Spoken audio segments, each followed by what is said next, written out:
You've made it to Chiro Hustle. Sit back and learn from the greatest influencers in the profession on the world's #1 chiropractic podcast. Before we dive into this powerful episode, please remember to subscribe to our channels and give us a 5-star rating on iTunes to continue hustling. This episode is sponsored by Imaging Services, Chiro Health USA, Chiro Moguls, Chiropractic Rocks, True Weight Solutions, The 100-Year Lifestyle, Pure Chiro Notes, Titronics, Passive Practice Profits, BrainTap Technology, Sherman College of Chiropractic, SCED, Chiro Pro Accounting, A-Line, and Midwest Brain Health Technology. Let's hustle! Hey guys, welcome to episode 265 of the Chiro Hustle podcast. I am your co-host, Luke Millett, and here's your host, Jim Chester. So today we had the opportunity of interviewing Dr. Thomas Waller, and if you want to hear the truth from the UK on chiropractic, stay tuned. All right, welcome to another episode of the Chiro Hustle podcast. This is episode, what number, Luke? 265. Seems like we just said that. We did. And today we have Dr. Thomas Waller coming in from, where are you today, Tom? Lincoln in England. Lincoln in England. And Luke and I are coming in from the beautiful state of Colorado over here in Grand Junction. And as we this is my favorite question of all time to ask people on our show. And it's to get people that are chiropractors that have been through the whole process of becoming a doctor of chiropractic and telling their journey, telling their story. And I know that yours is going to be one that others are going to learn from, and they're going to pay attention to this first bit of the segment. So what is your chiropractic story, and what influenced you to become a chiropractor? I love that question too. And I love how often when we ask that to some of the greats, they have these amazing stories.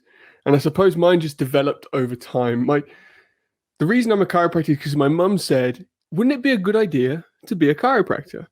I had my heart set on a military career, and that was where I was going. And I thought, you know what, I'll throw my hat in the mix with chiropractic too. So I applied for both on the same weekend, got both offers on the same weekend to do. So I decided to do the military as a reservist and go study full-time chiropractic.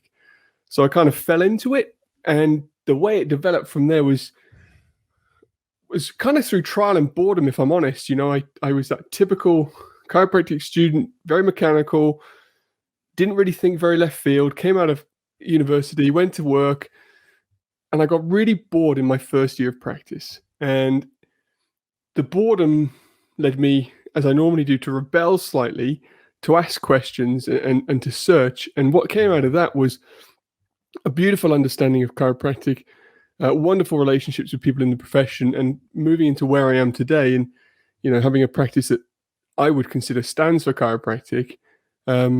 And in my time, taking the time to help others learn, grow, and develop their practice as well.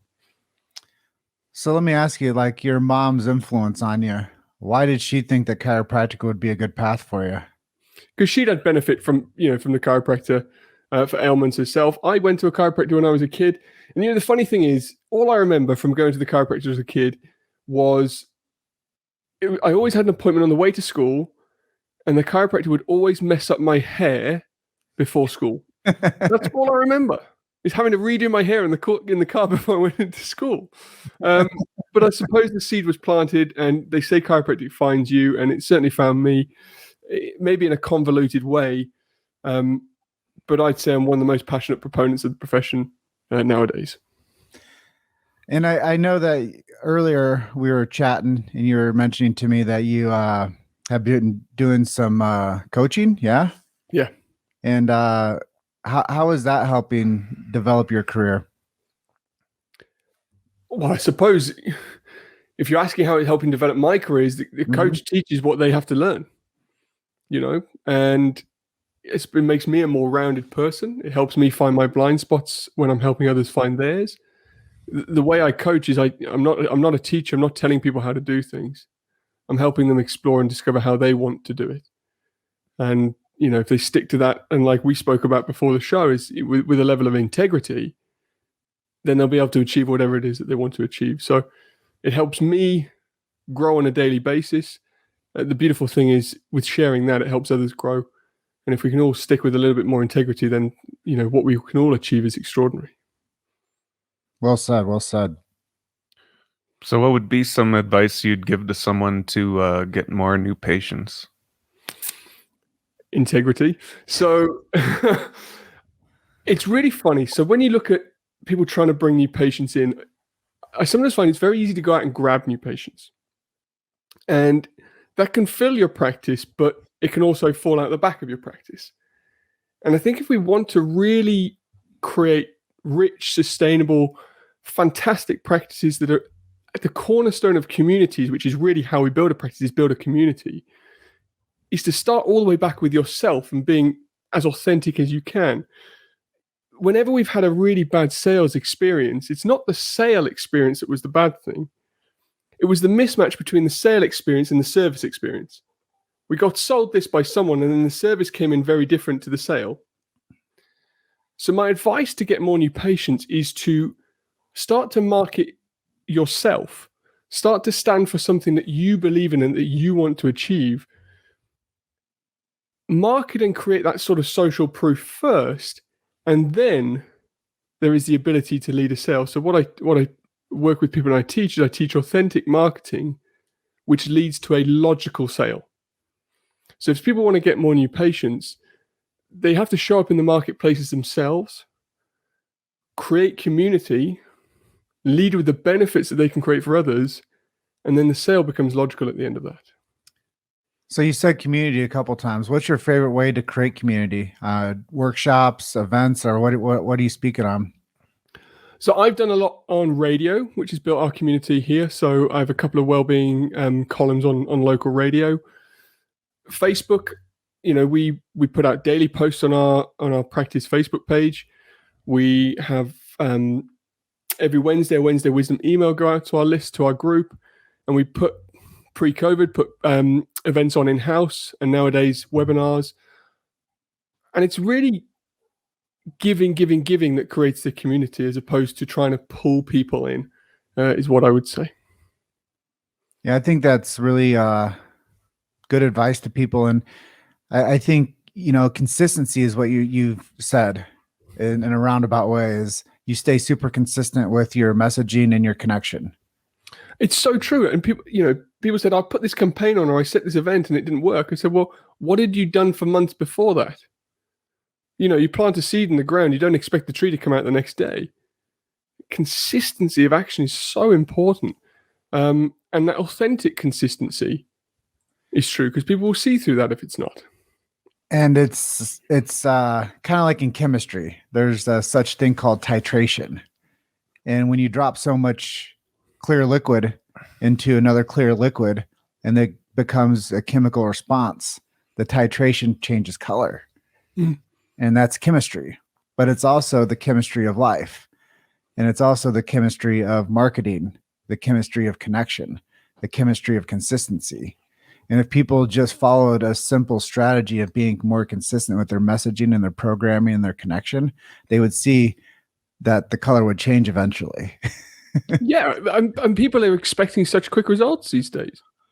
People are expecting to build a practice like that. New patients to flood in the next day. And I don't think there's enough chiropractors in the coaching space or leading chiropractic telling the truth. Like, you put in the work and you'll have a fantastic practice, but you've got to put in a little bit of work first. So what are you doing for your family's health and your own personal health? Me and my family don't necessarily agree on health, so I try and let them know what might be good for them, but they might choose to do otherwise. And over the last year, that's become more apparent. For my personal health, me and Jim spoke about this not long ago. It's habits. It's creating daily habits to really enrich my life. And I make the decision based on how I want to be in the future, or the person I want to become, not on how I feel in the moment. The simplest one of that is we all wake up in the morning, the alarm goes off, and we don't want to necessarily get out of bed. But if we get out of bed, the habit that creates is a success for the future. So for me, it's hydration, it's exercise, it's eating clean, And not denying myself a treat. I'm not a saint. It's those few things that make me healthy, and my family, can take it or leave it. So, fitness wise, what type of things do you like to? What type of things keep you active? Weight training, cycling, and running are my things. Running clears my head. Weight training fulfills my ego, and cycling makes me feel like a kid. So, as far as the running, I loathe running. What advice would you give to somebody if they wanted to start a running program? Put your trainers on, put one foot in front of the other. I got some great advice in the military, and it was always start your run uphill.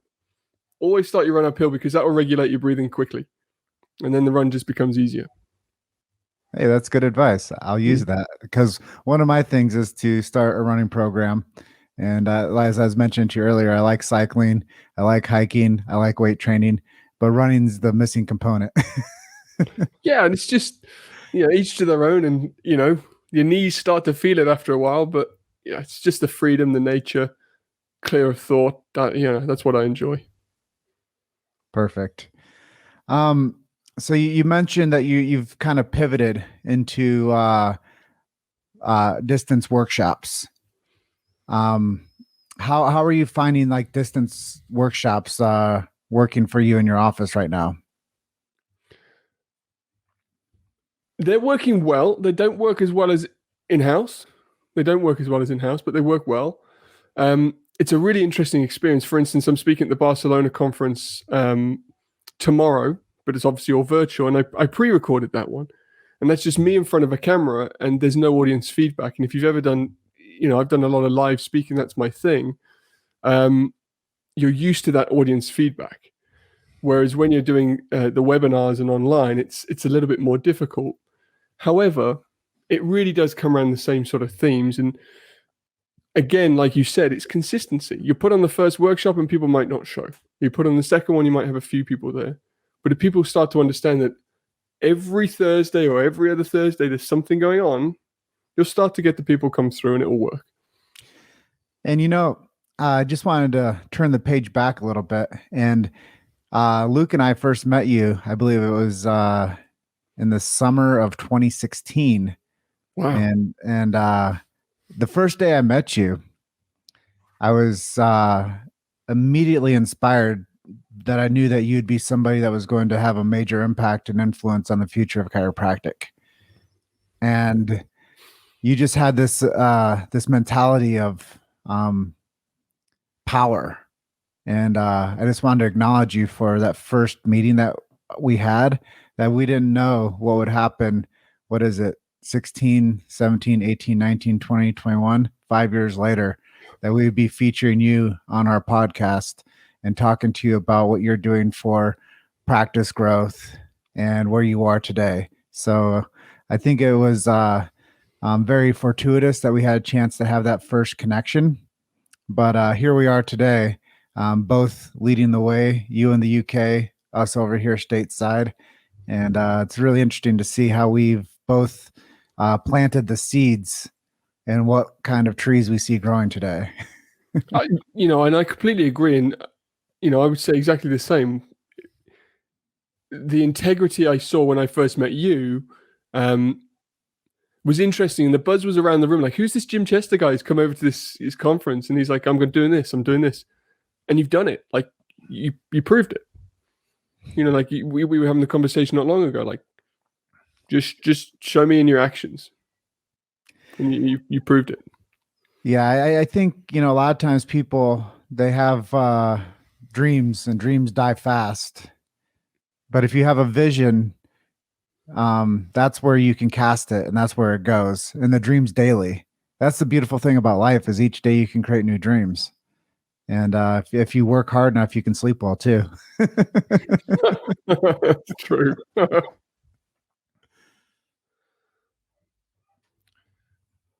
So where do you see chiropractic heading in the next 20 years or so? It was interesting. I was interviewing someone on my podcast this morning, and similar question came up. I think we have a choice right now. We have a time in humanity right now that we could really use to our advantage.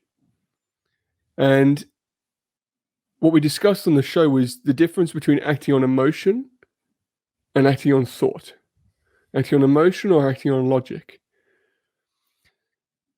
Chiropractors by nature are quite extroverted, quite emotional beings. It's what attracts us to doing what we do. But in that emotion, we sometimes make poor decisions. And we continue to create conflict within our profession. I think if we started to think a little bit more, use a little bit more logic, and work together, we really could stand for something that the world really needs. The world really needs a profession that empowers the people, a profession that knows where health comes from, a profession that respects every single member of the community. And if chiropractors can understand the potential that they have, swallow their ego and work together on it, I just think in 20 years, it'll be making huge change. It'll be extraordinary.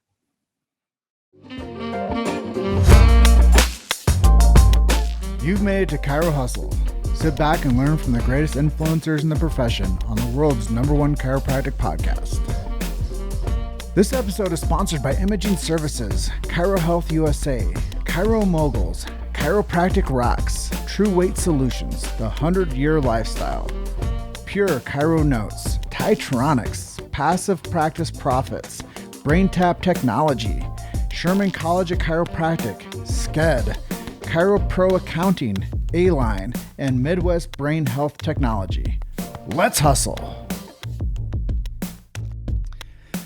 Yeah, and like I said, if you cast a vision strong enough and you are on the team and you keep people accountable and you lead with integrity, the profession will become the strongest.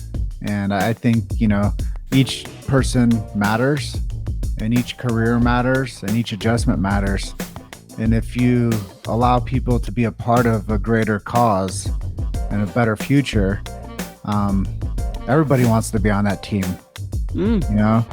and nobody wants to be on the sidelines in that game. Everybody wants to play, and everybody wants to be a part of that movement. I'd say there's a great Pixar film. It's called Ants. Basically, the storyline in the Pixar film is that there's this huge colony of ants, and they're suppressed by these wasps.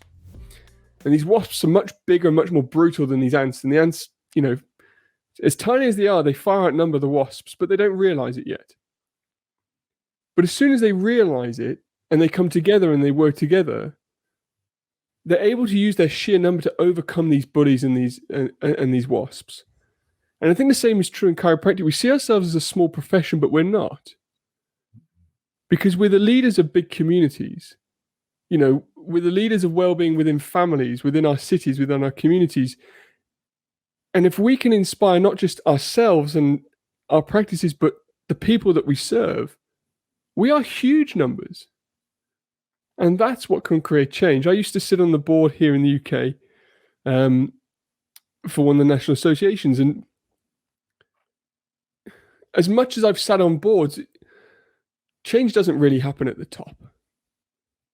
It happens at the grassroots. It happens with, like you say, the consistency of actually doing the work instead of talking about the work. And I think if we all have that in mind, then it's a beautiful future. Absolutely. One of the things I think we can really set an anchor on so we don't drift is the languaging of innate intelligence, that the power that made the body heals the body. The body needs nothing extra in it. It simply needs no interference. Once you remove subluxation, the body heals naturally. And it does have a downstream effect on the organ system, the immune system, and every gland and organ and tissue and cell in the body. And when people understand that the body needs nothing extra in it, just simply no interference. When you remove the subluxation, the downstream effect on health is number one, healthier organ system. Number two, healthier immune system. And then when you have those two things going on, you have more vibrant life. And when you're talking about earlier, when a chiropractor stands for that, the people that practice the other type of healthcare, they want that too. And they support the chiropractors. And that's what we have to do, is get buy-in from the other healthcare professionals, because they're all under chiropractic care, because they know it has a profound impact on them and their family. So convert those that are on the other side of the table, that are propagating something else within pharmacology and cut it out, drug it out, burn it out care. And those people will be the top promoters of chiropractic long term.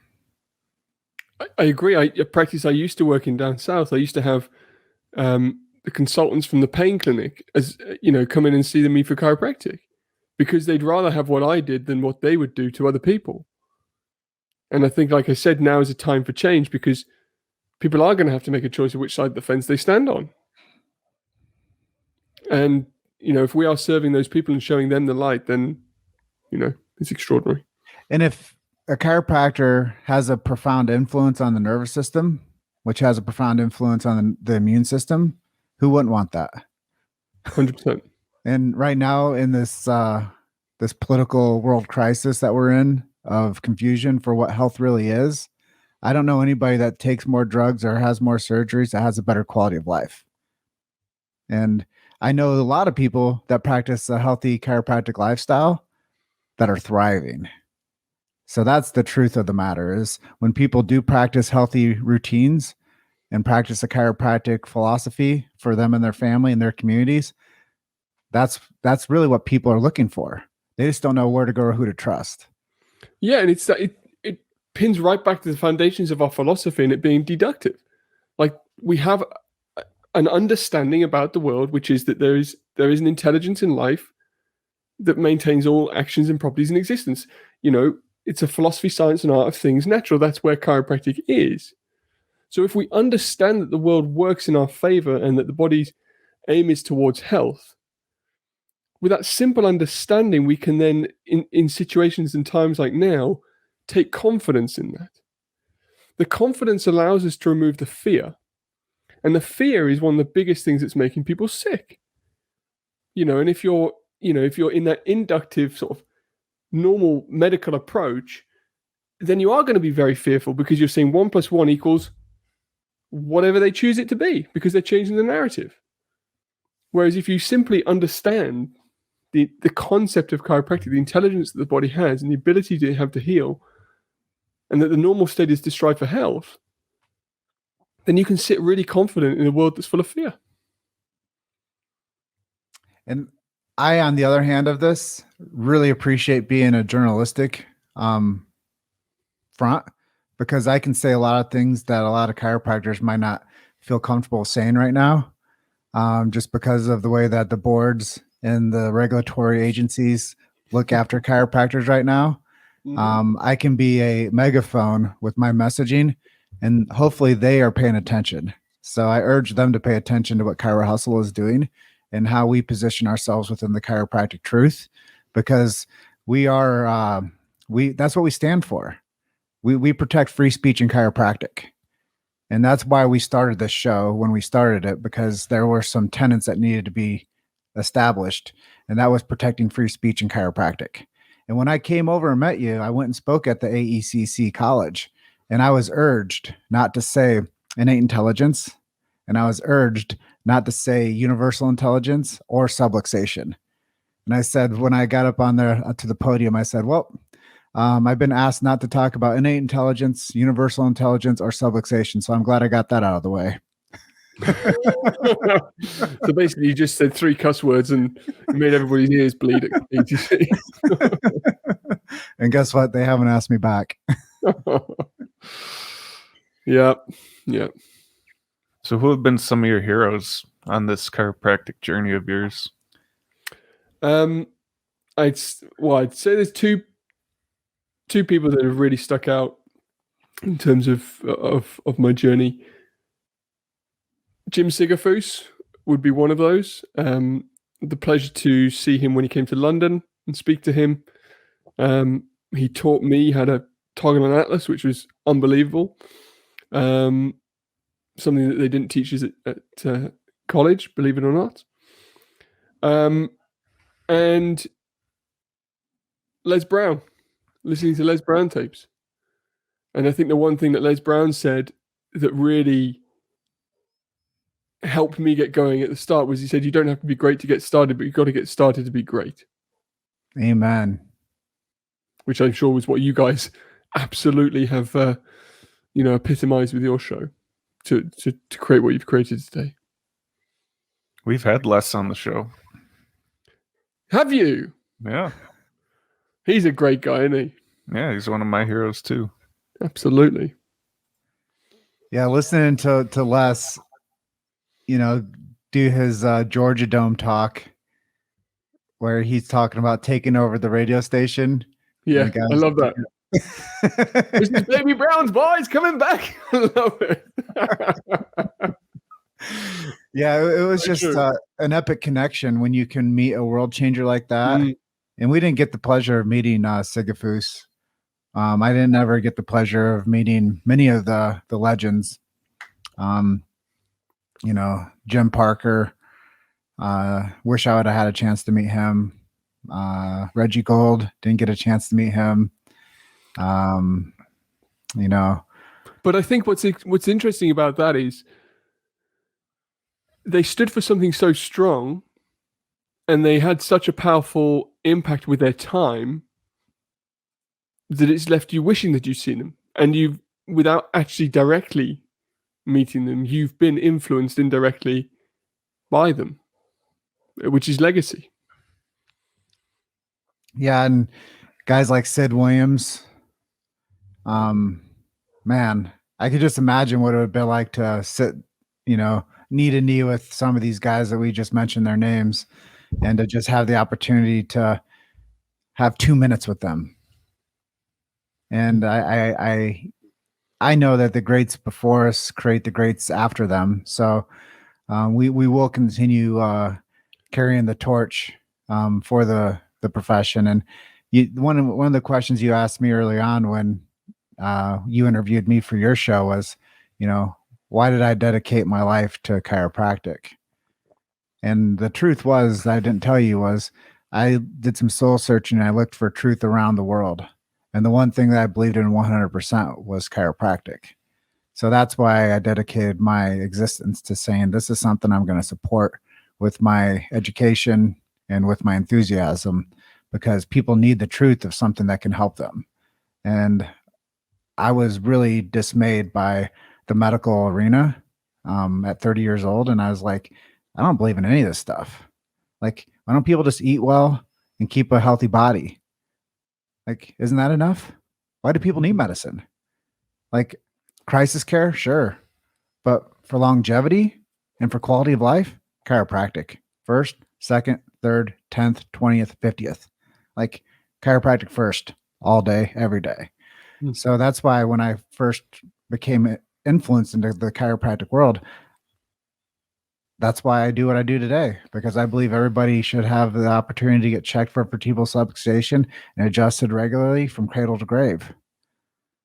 And if that's a world that we can create together through speaking truth, that's a world I want to live in. I agree. And even, the adjustment, but also the understanding. Like you say, eating well, moving well, thinking well, living a life that's congruent to a human being. That's what we can stand for. So as we get to the end of this episode, why don't you tell us a miracle story that's happened in your office? I normally get in trouble for telling these stories, if I'm honest. So I'm going to tell you a miracle story. And it's probably not the one you're expecting to hear. I moved to Lincoln, where I live, when I first graduated 11 years ago. And joined a rugby team. Met a friend, and the friend was moving to Canada. Went to his leaving do. And at his leaving do, I met a lady. This lady later became my wife, Sarah, and she was a police officer at the time. And she remained a police officer for the first 5 years of our relationship. And she saw the potential of chiropractic and what I was doing for people probably more than I saw it myself. And she believed in what I was doing, and she knew that there was something better for her with her life. And she'd become a police officer to help other people. But you may or may not understand that in law enforcement, it's very hard to actually help the people that you're there to serve. So she quit, and she decided to become a chiropractor. And she graduated just a year ago, and she's now working in the office, and she's changing lives every single day. And that to me is a miracle.